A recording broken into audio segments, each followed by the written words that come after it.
Hello and welcome to another full wedding day. Today is the hottest day that I think I've been at a wedding in Canada. It is a bit of a heat wave coming through. This is the first of 3 weddings this weekend, and you are going on my camera behind the scenes the entire day. I'm going to primarily be using a 35mm lens, or if I am using the Tamron 35 to 150, there is still an element of 35mm in that. Today there are a lot of different elements that will be going on, such as hiking to a waterfall in this heat, as well as cats, as well as an aerial hoop, and also Tim is here. I am Taylor Jackson. I am a wedding photographer from Canada. I photographed over 1,000 weddings in my career, and a number of years I was doing between 60 to 70 weddings every single year as a one photographer studio. So I was very high volume, but also into a bit of the luxury space. I do photography and video on most wedding days. Today we're doing photography and video coverage.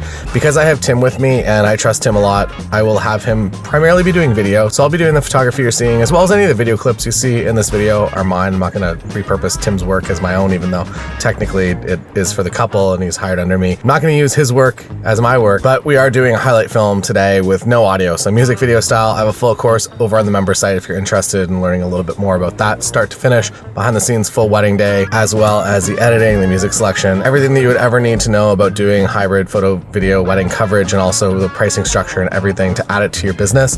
A lot of photographers have seen an increase of $100,000. Some have seen an increase of $300,000 to their bottom line of their business, which is pretty crazy. So it definitely is a piece of the industry that's opening up a little bit more, and couples are understanding that photography and video are becoming a little bit closer together. So if you're a photographer, you want to add video, or if you are a video person and you want to add photography, I've also had a few interesting conversations with couples where they've actually hired me as a video person first. So I'm there officially to do the highlight film, but then I'm also doing the family photos and a few photos during the ceremony.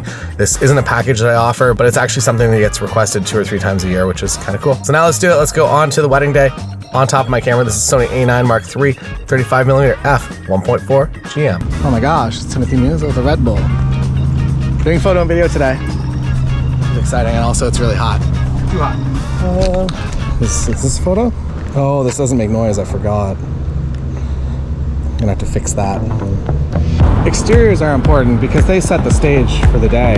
Thanks. I'm Will Buxton. See you next time.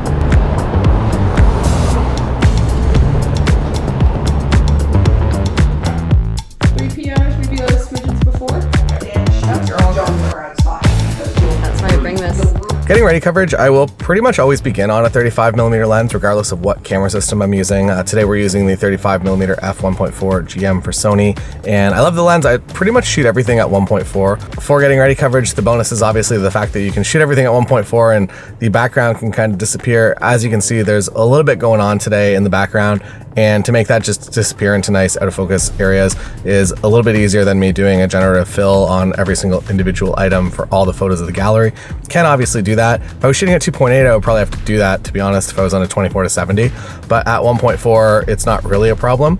You also have to keep in mind, so 1.4, if you're close to your subject, the background will be completely out of focus, but if your subject gets maybe 20 feet away from you, at that point, the entire scene's going to be in focus, so that is also something to keep in mind. In a getting ready environment, I'm usually maybe 10, 12, 15 feet from my subject maximum, and the 35 just tends to work the best in that environment. It's also a very small kit. People feel a little bit more comfortable.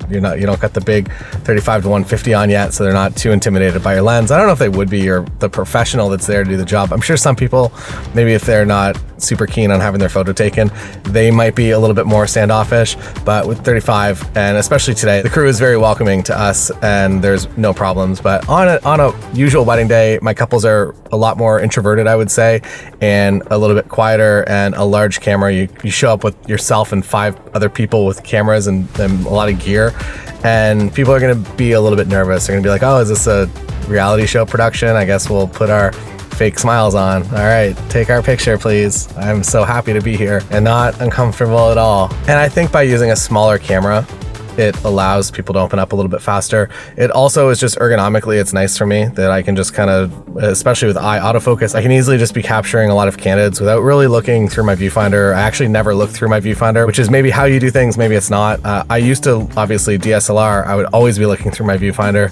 Switched to mirrorless when we were wearing masks for that year.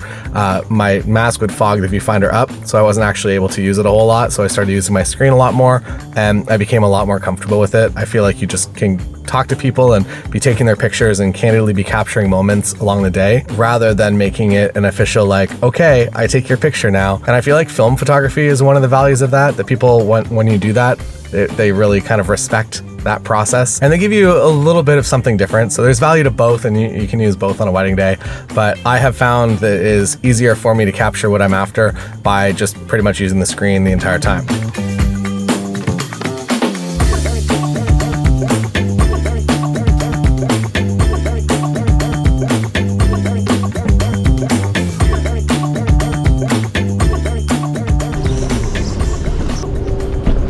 This week on Getting Hot with Tim, it's hot. It's hot. We've now switched to the Tamron 35 to 150. Now it's time for a first look. So now for the first look, we are headed out to a waterfall. There's actually a lot of waterfalls in this area of Ontario. There's a sign that says we're the waterfall capital of the world, which I think can absolutely not be true, but somebody put it on a sign, so it's at least 50% true. Maybe I guess it depends on your definition of a waterfall. You're not looking at the big Icelandic ones, you're just looking at tiny little streams, and maybe we are, I don't know. Anyways, there's a lot of waterfalls, and they're mostly on private land, so be conscious and maybe go scout, or at least look it up on the internet if you actually do need a permit for the place that you're going prior to going there. If you just find a place on Google Maps and it looks like it's going to be a nice spot, maybe identify who owns it and if you actually need a permit. Larger cities, a lot of parks will actually require permits, even just basic boring parks. I've had very few issues. I think maybe one time in my entire career of like 1,000 weddings, and shooting probably about maybe 200 of those in Toronto specifically. I had one issue that we didn't have a permit and we had to pay the permit fee on site, which it wasn't really a big deal. Honestly, it's easier to do that than to figure out the permit process. But if you do have the lead time, get your couple to get the proper permit so you don't get interrupted halfway through your shoot. It just makes an awkward energy, I would say, overall. And there's usually someone that's like, no, it's their wedding day, let them have it. It's like, no, it's literally the reason that we have permits is so that 55 weddings don't show up here and all shooting and making it chaotic. So get proper permits when you need to get a permit. Otherwise, you can just come up with a list of locations that are free to shoot at and give those to your couple and just be like, hey, pick one of these are all free. Or if you want the advanced premium options, you can select from these that are probably the same, but just a little bit different because you have to pay for it. Maybe that means there's less of a chance of you running into another wedding couple on site there if they're only issuing 1 or 2 permits per day. For the first look, Tim and I I'm on the 35 to 150 and Tim is on, I believe, a 24 to 70. And we usually get if it's a bride-groom wedding, we're typically staging the groom in a spot looking off into the distance and the bride is coming up, either stopping a little bit short, telling him to turn around, or tapping him on the shoulder. When he turns around, we capture that reaction. That's usually our main goal, I think, is that reaction. And then once we have that, we move over. I am running photography. I do a few video clips, enough that if I had to deliver a highlight film that I would be able to. And I do that just for my own personal safety and peace of mind, even though I trust him completely. And then we move over to the bride's reaction and capture that. And then we go to the waterfall and nothing bad happened. Spoiler alert. Anti-spoiler alert.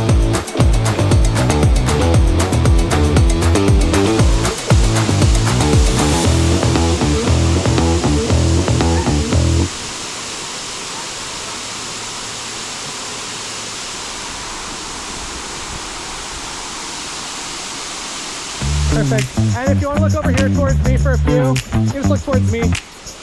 Just look towards me. Smile towards me.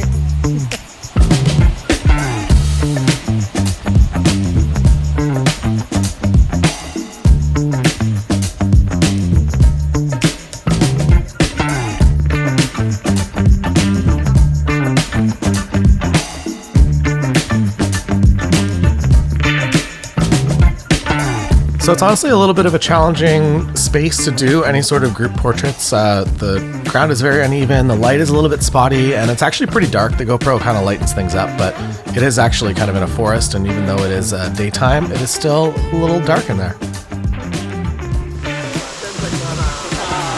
It's a long time, actually. 10 seconds might be too long. We don't need that long.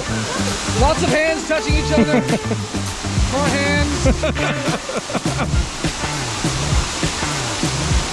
All right, and just go really slow. Walk really slow, look at each other, be as fast as you want to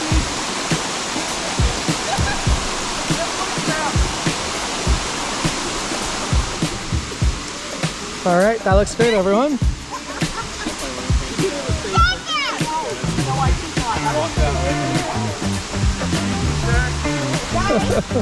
Hey, that's all right.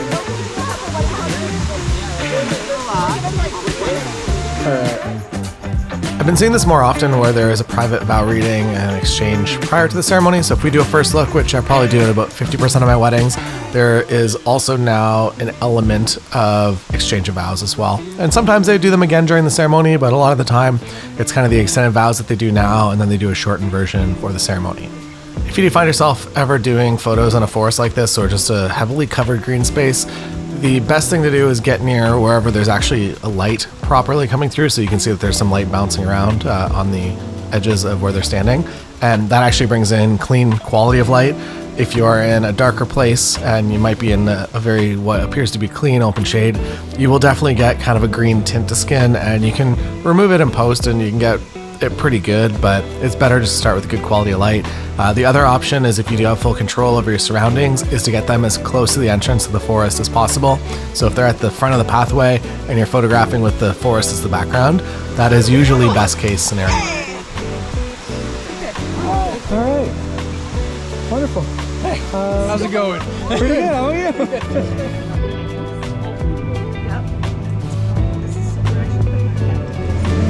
Find the location to do a Jason Vincent off-camera flash shot.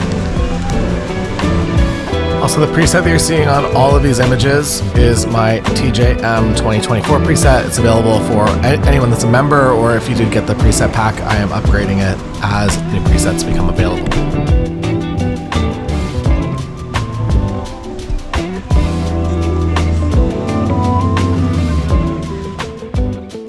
Now moving into the ceremony, it's hot.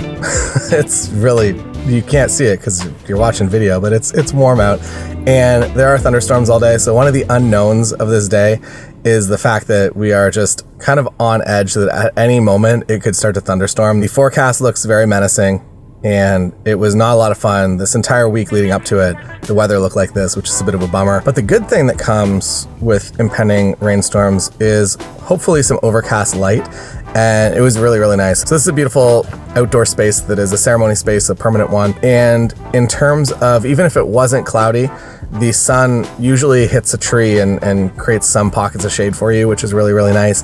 The hardest is when you're out in the field and there's just absolutely no shade or anything to cover the sun, and it's just hot sun on everybody.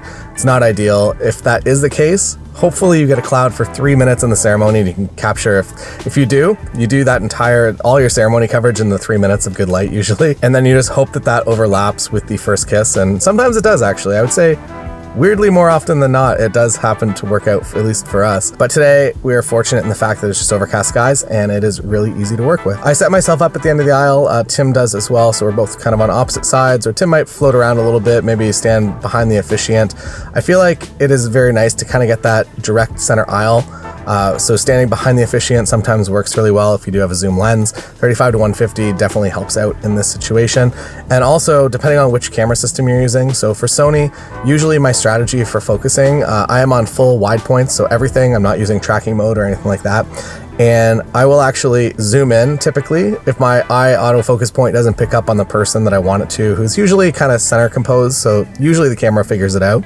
If the camera does not figure it out, I actually zoom in on them and half press, and then I zoom out. So I'm taking pictures kind of while doing that, but also just kind of guiding my autofocus to the correct person by framing everyone else out and making it very, very clear to the camera who I want to be in focus. If you are using Nikon, you can actually make a box around where your eye autofocus will detect and works. And you can set it up that any eyes or heads within that box will be focused on. And I find that really, really nice to use. You can also use 3D tracking, which is really good on Nikon as well.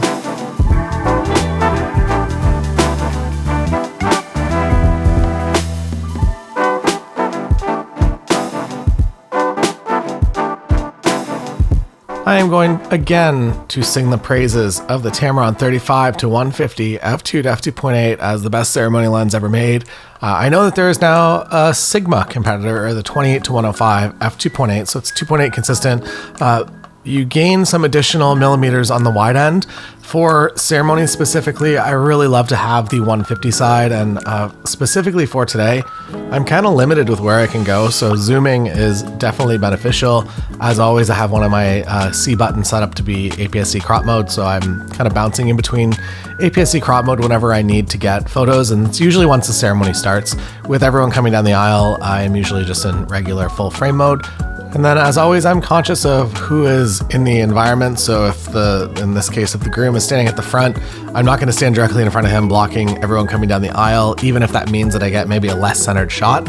And there are sometimes bonus ways to get more centered shots. You can even talk to the officiant before and be like, hey, can I just kind of shoot over your shoulder? Just don't stand directly in the middle. And you're able to get a more compositionally correct image, I suppose.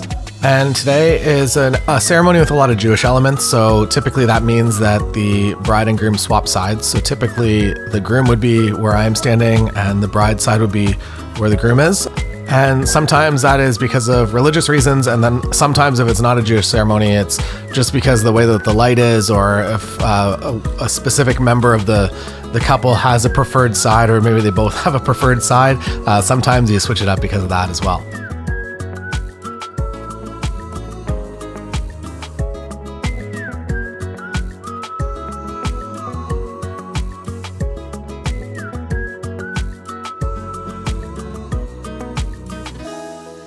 I usually take this time at the ceremony, so when everyone is still standing in the audience, and I will flip between sides and I'll get 2 good close-ups, hopefully some smiling, hopefully some sort of interaction. And whether they've had a first look already or they haven't, there's usually a good moment there. So I am happy to kind of get both sides of that shot. And then at that point, I move somewhere out of the way where guests can't see me. So this is a part of the day where the 150 really does help out. I could get closer, but then I'm just in the way. I much prefer to be out on the side for this part of the ceremony. And you already know it's important to have backup equipment. Nothing has happened, fortunately, for me really ever. But during a ceremony is the time that I actually carry both my cameras around. Otherwise, my second camera body is usually just in my bag. Sometimes that's over my shoulder and I have it with me, but it's not immediately accessible. When everyone's coming down the aisle and for first kiss and important ceremony moments, I like to have my second camera there, although I very rarely, if ever, use it because this lens is so versatile. I'm a big fan of overcast days for ceremonies that are happening at 2 in the afternoon because you get some really nice candids of everyone and everyone's in good light looking their best, and it makes my life a lot easier. Unwavering belief in me. As your wife, I promise you a life of adventure, a life of excitement, and a life with a slightly broken me. Ring exchange is always a bit of a challenge. You could actually talk to your couples before to make sure that when they do the ring exchange that that the ring is visible. Typically, whoever is on the left-hand side, their left hand is a little bit more hidden, so it's nice to have that a little more visible. And again, the 150, I'm probably punched in here as well to 150 millimeter APS-C mode, which is 225 millimeters, just to get a close up of the ring, and then pull back for a wider shot, which I feel like, I don't know, is a more nice to have. And a couple more for you, my dear. In Canada, just like a bunch of other countries, we sign the paperwork during the ceremony, and at that point I usually run back and grab my bag so that I am ready to go as soon as they're announced as a couple, and I can go and get some candid photos while they're greeting their friends and family for the first time after being married. Therefore, by virtue of the powers vested in me by the Marriage Act of Ontario, I do hereby pronounce you to be husband and wife. Christopher, you may kiss your bride.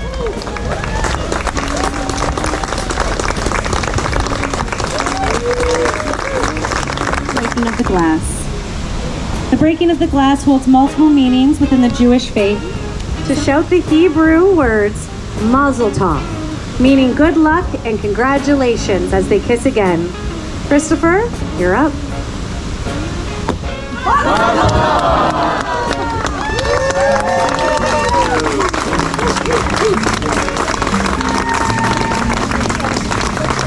So that is one of the only times I've ever set my, so I have an A9 Mark III, which can do 120 frames of raw photography, which is way too many. And that was the first time I'd ever set it, not even to 120. I think I set it to whatever just the regular high or regular medium was. And I was happy with that. So still yet to find a use for 120 frames per second in raw.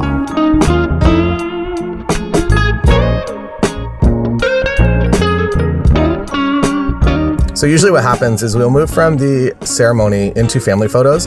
In this case, we've already done some limited family photos, and we're gonna do a few more during the reception, but we don't actually have an official family photo time. So this time is actually all 4 couples photos. The wedding party has set up an aerial hoop, so we're going to do a little bit of that, as well as the cats take a little bit of time. If you are doing photos with cats, this is my first time actually. I've done inside, but never outside on leashes. Definitely allow yourself maybe 25 minutes for that alone to get them out of carriers and to get them properly leashed and to get a few good photos. It did take longer than I expected, so just a note to you in the future. If you do find yourself working with 4 cats on a wedding day, give yourself a little bit more time. And then at some point during the session, Tim will head to cocktail hour, start doing some candids, as well as a setup for the reception. Usually the second photographer is the one that gets at least the wide room shot with everything all set up and all the candles lit. And then usually I can get there to get a few more additional photos of everything all set up before guests come in. This is assuming that cocktail hour is happening somewhere slightly different than the actual reception space.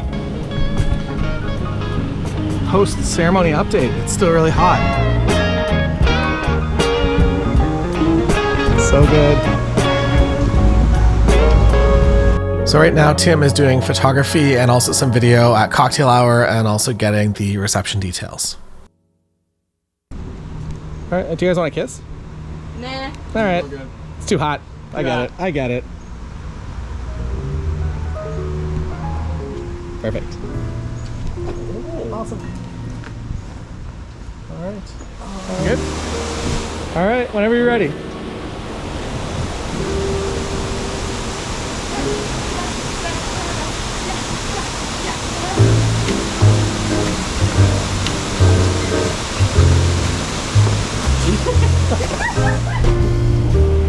I'm gonna have you guys, I think right here, looking at me this way.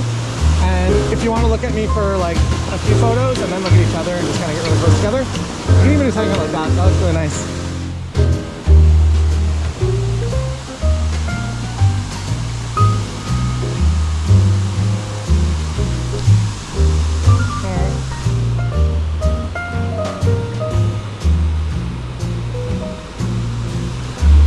All right, whenever you're ready.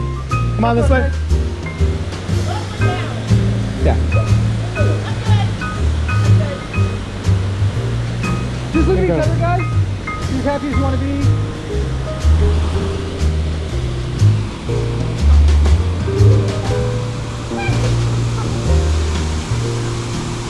Beautiful.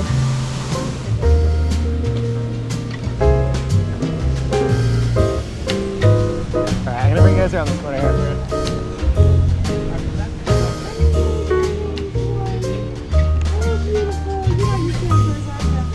Cat A up? No, it's you. You don't want to come outside? You done? You're just gonna lay down now that you got space, huh? This is a little better. Oh, you're fine. You're a bit fuzzy, but you're fine. What are you doing? You only want to look anywhere that's not me, I get it. There's one under my skirt. Oh. Wait.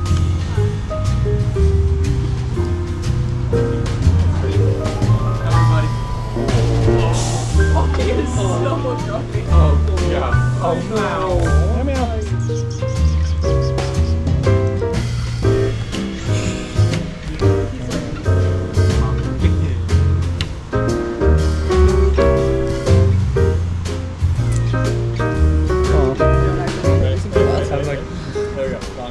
Do you want a long cat photo? We use small long gas. Small long gas. Are you gonna be good now? Okay, can you come off this down? Yeah, I can tie it off. No, just it's not long. If I can get another. no, then just tie it off. Right. Thank you, lovely.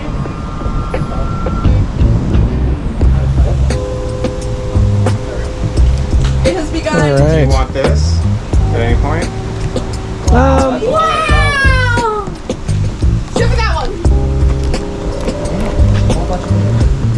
I got that on camera. Don't eat it. It'll slow down once you get to it. Bubbles, bubbles.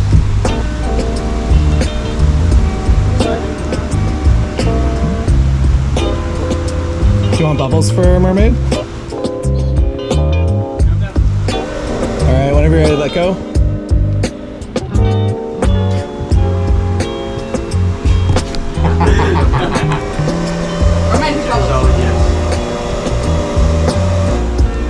Beautiful.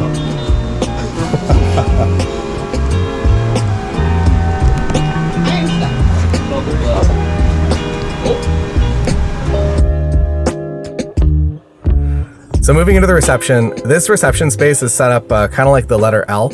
So you can't really have instant access to everyone, and if people want to watch first dance, they kind of have to come around. So things get a little bit tighter.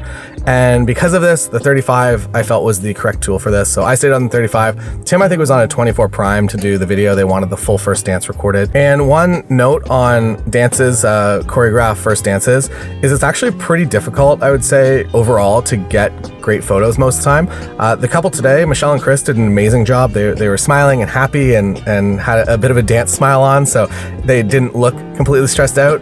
A lot of the time with choreographed first dances, it's really challenging to get great pictures because people are just very focused on doing the task at hand, which is doing the dance and remembering everything. So if you do walk away from a beautiful choreographed first dance, it was amazing to see in real life, and you got like 15 photos from it, know that you're not alone. That's usually kind of my yield on something like that as well. There is a good chance that if they've worked with some sort of coach to create this dance and do this dance, somebody's recorded it, so you can always ask for a recording of that dance. Prior to going to the wedding day, Michelle sent me a copy of what this dance looked like, and that allowed me to know when key moments were happening as well as where the center line was. It's usually pretty obvious that there's some sort of direction that they're going to be performing to, but if you can have yourself in position there for the opening of the dance, usually those are some of the better photos, I would say, when things are calm, they're just looking around, they're holding hands maybe, and then when the dance begins, things get a little bit crazy sometimes and it's harder to get photos.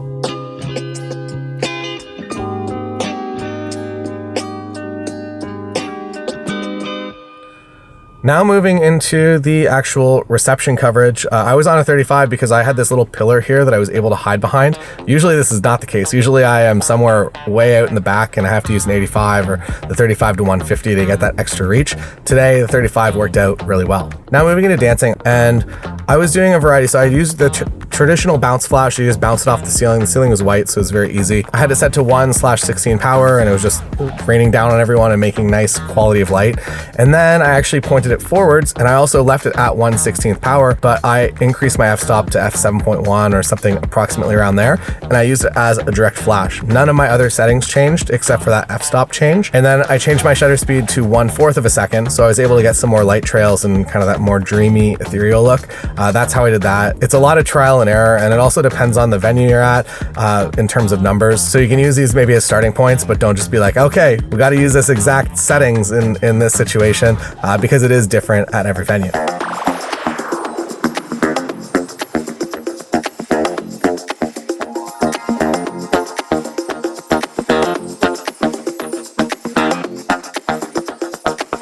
There it is, full wedding day. Primarily on the 35mm f1.4 GM. Really happy with this lens, and it's one that finds its way onto my camera for every getting ready portion of the day for sure, but also sometimes in the ceremonies as a main lens when we find ourselves in an environment such as we were from this video. And if you want to join us for an even more exciting behind the scenes video with Liam, there's one on the screen right here, and you can go and watch it.